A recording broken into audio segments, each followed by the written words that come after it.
Save your best 3-year-old. Where are we going? School. Yeah, you ready? Yeah. No. I can't be. That's what we're listening to this morning. Fear is Not My Future by Maverick City Music with Brandon Lake and Chandler Moore. I heard this song the other day for the first time actually, and it's such a good song, so go check it out. Hi, Gary. Good morning. How are you? I'm doing good. How are you? Good. Really excited about today's video. If I don't look super excited, it's because it's like 4 o'clock on Tuesday afternoon, and actually it's almost 5 o'clock. And normally I make these videos in the mornings because I'm a little more energetic in the morning, but today I'm not as energetic. But today I'm not as energetic. I also usually make these on Mondays, or record them on Mondays, and then edit them at night. But for some reason in the afternoons, I hit a wall. I hit a lull. Over the weekend, I got to go to the Men's Summit at Gateway Church. Our church is part of the Gateway Church Network, so we regularly go to Gateway Church events, and the Men's Summit is just incredible. It's an incredible event, and I have a really good friend named James Lee who works at Gateway Church. He's one of the men's pastors there. He invited me several years ago, I think it was like 2018, to come to my first Men's Summit. He gave me tickets for it, and man, that was just an incredible experience. And since then, I've been back a couple more times. I'm going to show some clips from that. They did some really cool things. Okay, I'm editing video, and I realized that yesterday I undersold this a little bit. I was talking about the Gateway Men's Summit, and all I could muster up was they did some really cool things. Well, here's the truth, okay? It was awesome. They did some phenomenal things. They had pyrotechnics in the intro. They had this massive LED wall. They had a ginormous basketball court outside. Food trucks everywhere you turn. And bull riding as an event at the end of the night. It was incredible, okay? Secretly, I think their motto is go big or go home. But what I love about Gateway is everything they do so people can have an encounter with Jesus.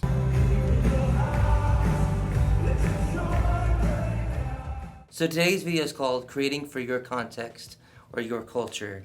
So it's really kind of cool that we were at Gateway this weekend, because what I'm talking about today is creating for your context. Here's what that means.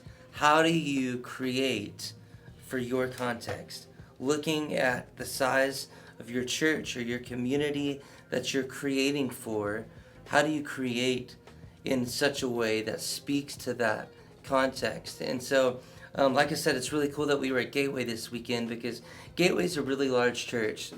At one time, it was one of the fastest growing churches in America, and it's located in the Southlake, Texas area. And so the cool thing about Gateway that I love is they do a lot to invest in churches that are smaller than theirs, rural churches. They want to invest in what they call the local church, and they have the global impact in which to do it. What was cool about Men's Summit is there were literally people from numerous countries. Can't even remember how many countries were represented in that room. In I think 49 states, there were people in the room for this Men's Summit. They also hold a leadership conference every year. They do some really cool things. What if the church that you are creating for is not near as big as Gateway? Can you still create for your context? And I believe, obviously, the answer is yes. And so, like I said, super cool that we were at Gateway this weekend. You'll never hear me talk bad about mega churches, although our name is Small Town Creative. It's been really cool to sit under some teaching from people like Gateway who want to invest in the local church and learning processes and things that we can do to create and gaining inspiration from a church like Gateway. But we're talking today, again, our channel is called Small Town Creative. We're talking today about creating for a context that's much smaller than a church like Gateway. I have a friend named Justin Cofield who is a part of a home church called King's Porch. You may have heard of King's Porch, you may not have, but they were responsible for writing and recording and releasing a song called I Speak Jesus. And that song has been recorded by a couple other groups as well. I think maybe some other people who also had a hand in writing it, recorded it, and released it. Okay, I'm gonna interrupt here again. I wanted to point out the writers of this song, and I was gonna read them off to you real quick. Dustin Smith, Jesse Reeves, who's a part of King's Porch and a leader in that house church, Colleen Prince, Raina Pratt, Kristen Dutton, and Abby Benton. They're the ones who wrote I Speak Jesus. The only two that I know who they are Dustin Smith, because he's from a worship group in Nashville called Here Be Lions, and Jesse Reeves, who's a part of King's Porch. You may know the name Jesse Reeves because he actually used to play bass with Chris Tomlin and helped Chris write a lot of his songs as well. And so I love that Jesse is still creating songs for the church. I love what they're doing in King's Porch, but wanted to point out the writers and who they were and how this connected to King's Porch. And so it's kind of gone all over the world in the span of a couple of years. I think it was released in 2021.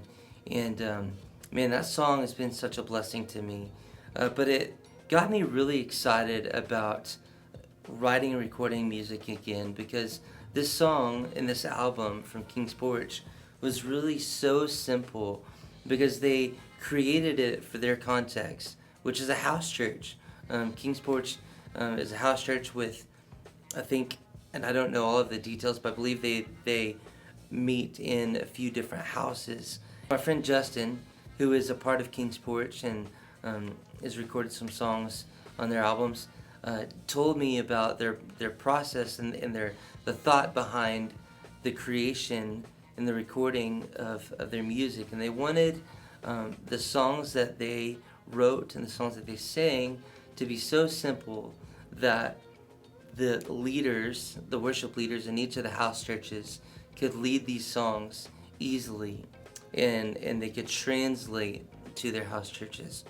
I'm gonna grab my iPad real quick. I'm not sure how much I can show of this song, if I can show even anything. So here's what I love about this song. I believe it was produced by a guy named Jesse Reeves, who's one of the leaders of King's Porch. Produced the song, recorded it, and from what I understand, from what Justin told me, at Jesse Reeves' house in the Austin area. And but here's what I love about this song: is it's so simple. The arrangement is incredibly simple. This is the tracks for I Speak Jesus by King's Porch. Super simple. You can see there's just a few of them. 2, 3, 4, 5, 6, 7, 8, 9. There's 10 tracks. There's an acoustic, 2 acoustics, a bass, a cello.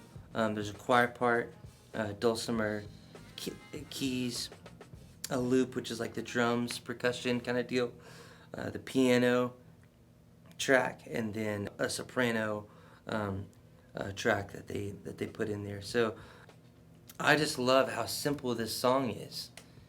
And if you have thought about, man, I would love to write songs for my church, but I don't know how to even produce them or how to make them sound like a full band. I think sometimes we get in to this thinking that we have to create like a church like Gateway creates, even though we don't have the resources for that. I recognized a long time ago that I don't have the resources to create an album like Gateway. Now, I love Gateway's music, and it's translating into our context very well. We take the tracks for a song from Gateway, such as like Behold Him Now, and sometimes we'll take out some of the the parts maybe to strip it down. We'll use less synth parts, or maybe we won't use electric guitar parts. Sometimes when it's just an acoustic guitar and piano, we'll strip everything out of those tracks and just use maybe some light keys tracks. But when you're creating for your context, you don't have to have a huge arrangement. You don't have to have a ton of electric guitars. You don't have to have a big drum set. You don't have to have a bunch of synth stuff. You can just use something like a piano and a cello that you might find in your DAW. I use the strings from Logic Pro to create string arrangements when I'm recording. So this video is meant to be an encouragement for small town creatives. If you're a songwriter that is in a small church or lives in a small town, you can create music, you can write songs and record them without a big production. King's Porch is a great example of that. I love what they're doing. And they are things that you can do too. You can make music simply. If this is something that you're thinking, I would really love to record a song that I've written, but I don't know how to produce it to where it sounds good and sounds full, but isn't overproduced. I don't even know how to do any production at all. Shoot me a message. I would love to walk you through that process, help you through that. This channel is meant to be helpful for small town creatives who want to create music or art for their context, their culture, and to get started right where they're at. The goal isn't to create art that necessarily goes around the world. But what I've learned is sometimes when you create art that speaks to you and speaks to people around you, then sometimes it does go all the way around the world. But man, if even one person is touched by a song that you wrote, it's totally worth it. But the most important thing when we're writing worship songs is that they speak to the heart of God. And when we do that genuinely and authentically, I think people notice that and they're drawn to that. And the songs speak for themselves to other people as well. Thanks for joining me on this episode, Small Town Creative. Come back next week. I'm really excited about what we've got coming up. I'm looking at doing a studio tour of this space we've got here sometime soon. Also looking at some other things. We're going to do a tour of our worship team's drum set, but stay tuned. We got some really cool things coming up. I'm super excited. Can't wait to see you next week. Peace out.